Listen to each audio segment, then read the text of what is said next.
you remember the A-team? Mr. T was in it for reasons which didn't make a lot of sense, but they also had a crazy pilot who got them to the places that they needed for their missions.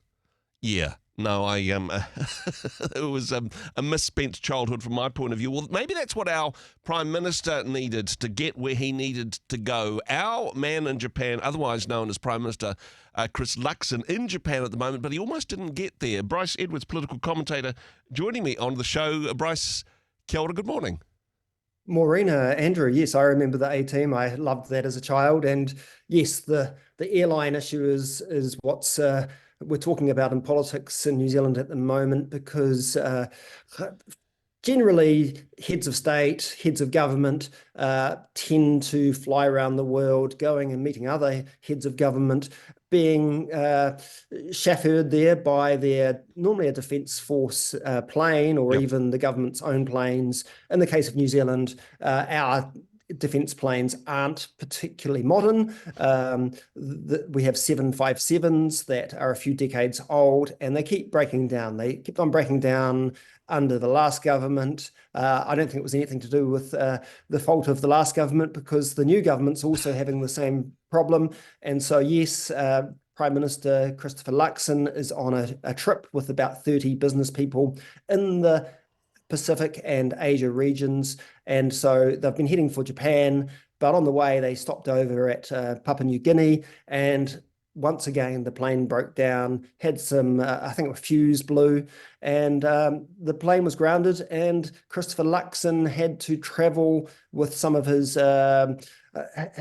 pack by Air New Zealand back to Brisbane, and then on a commercial flight to Japan. So there's questions about whether New Zealand does need to upgrade its defence planes. Or just say, hey, this isn't going to work for credibility reasons. Look, I've got some mates at Air New Zealand. Maybe they'll be able to help. And to be fair, Air New Zealand very much came to the party. I think the chief executive was serving drinks to some of the entourage on their flight to Japan. It was rather weird. Yeah, so, well, of course, Christopher Luxon used to run Air New Zealand before his current gig, but the new CEO of Air New Zealand was on the trip, and he was able to snap his fingers and get his own airline, or our airline, to come and save the situation and pick up some of the people. They diverted a plane to PNG, Port Moresby, and flew them to Brisbane.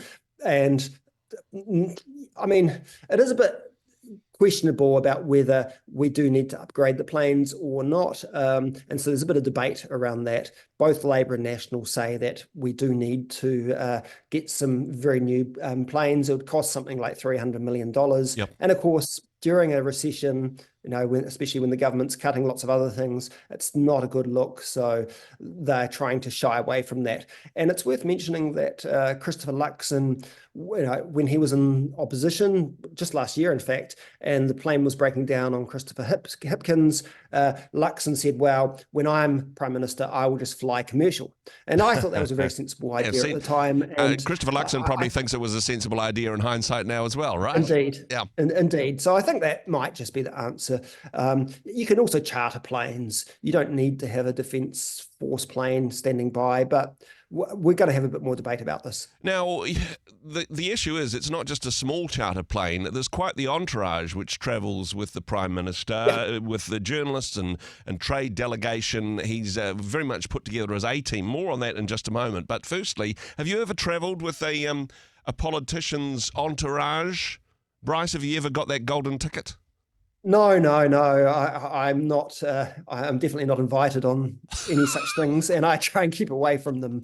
No, it sounds awful to me. Well, exactly, and it's a little bit difficult to stay politically neutral as a commentator when the Prime Minister's inviting you for drinks at 30,000 feet.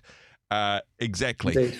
Talking about the A-team, though, because there is quite the entourage, and Christopher Luxon in a little bit of trouble for. I suppose, disparaging comments about previous trade delegations saying, oh, well, these are just C-class business people. We've got the top notch here. He claims to have been misquoted, although the audio seems quite clear. His team's better than the last team. I suppose that's politics, right? I think you've come up with the answer there. It's politics. And it's just what prime ministers and party leaders do. They diss the old team and they try and up the new team. And Luxon's very good at doing this. And, he won a campaign last year, won an election on convincing New Zealanders that the old lot weren't up to the challenge.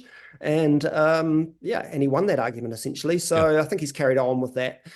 So yes, he accused the Hipkins delegations of being a C-list and tag-alongs.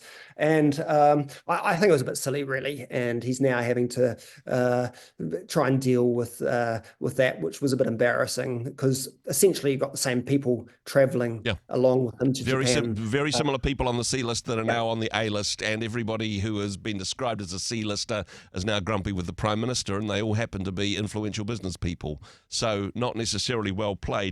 In terms of the importance of this type of stuff, there are some important people as a part of the entourage. What would be a great outcome? What would be a great use of taxpayer money for this trip to Japan, Bryce? Well, what the Prime Minister wants is to take a lot of New Zealand business leaders to meet with other business people in Japan and government officials and try and get the trade relationship working better, trying to get some cross investment between Japan and New Zealand. And so I don't think you'll actually see any headlines that come out of this. We're just trying to get the New Zealand team is just trying to get better relations, more tourists, more involvement between the two countries, because they already are two countries that I think they're the 5th biggest trading partners for New Zealand, Japan. So it's trying to increase that.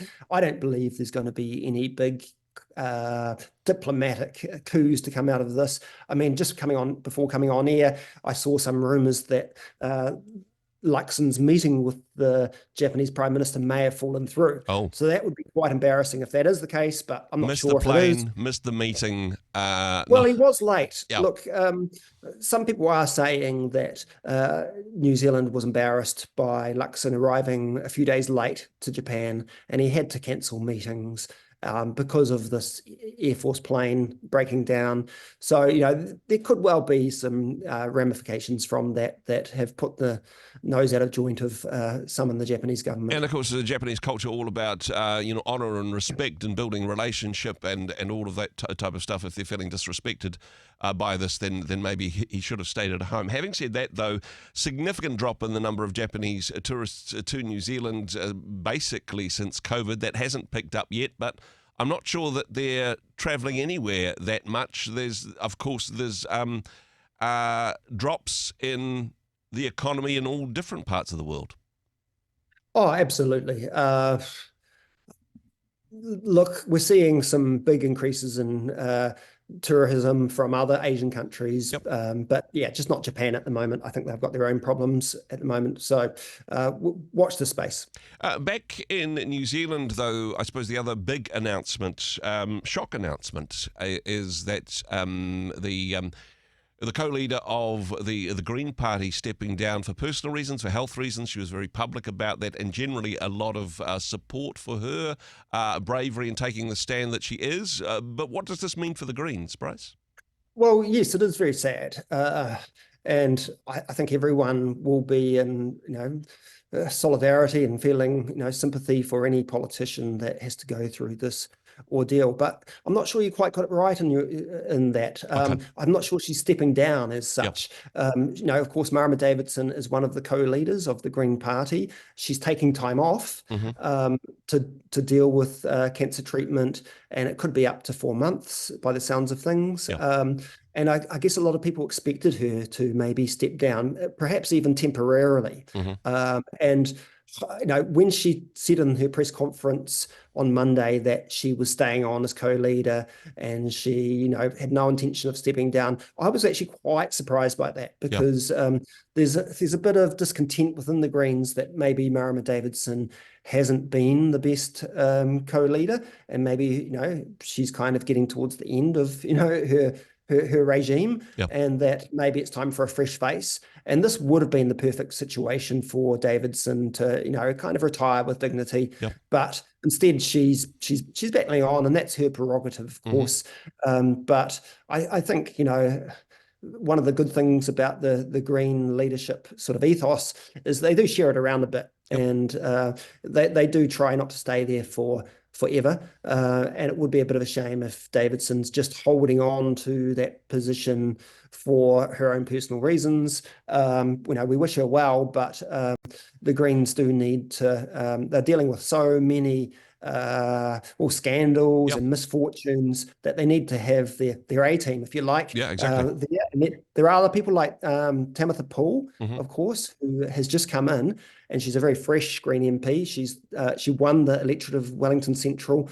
I sort of see her as the likely long-term replacement, at least, for Marama Davidson. Yep. And I would have thought she might have been able to step up and do the co-leadership role for a while. A part of the challenge, of course, is that, as you said, scandal has rocked the Green Party this year. James Shaw stepping down. Chloe Swarbrick, honestly, more bad headlines than good ones, and she is, pun intended, very green to the job of co-leader. This is, I suppose, a time for the Green Party where they need some experienced leadership in this role. And, she's not resigning, but stepping down for 4 months, that's a very long time in politics, Bryce.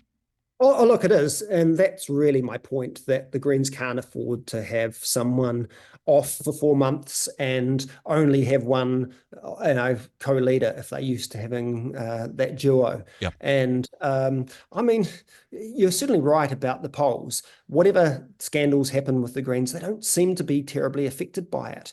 Ever since they started to be rocked by these after the election, I sort of expected them to drop in the polls, but they've only gone up.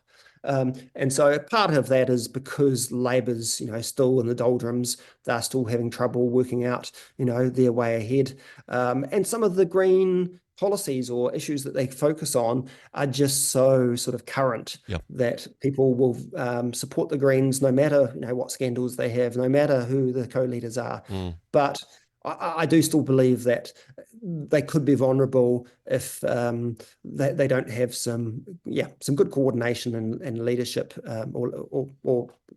basically. Exactly. And hey, politics to one side, we certainly wish Marama Davidson all the best for her treatment and recovery and for whatever happens next. Bryce, appreciate your comments as always. Thanks for joining us.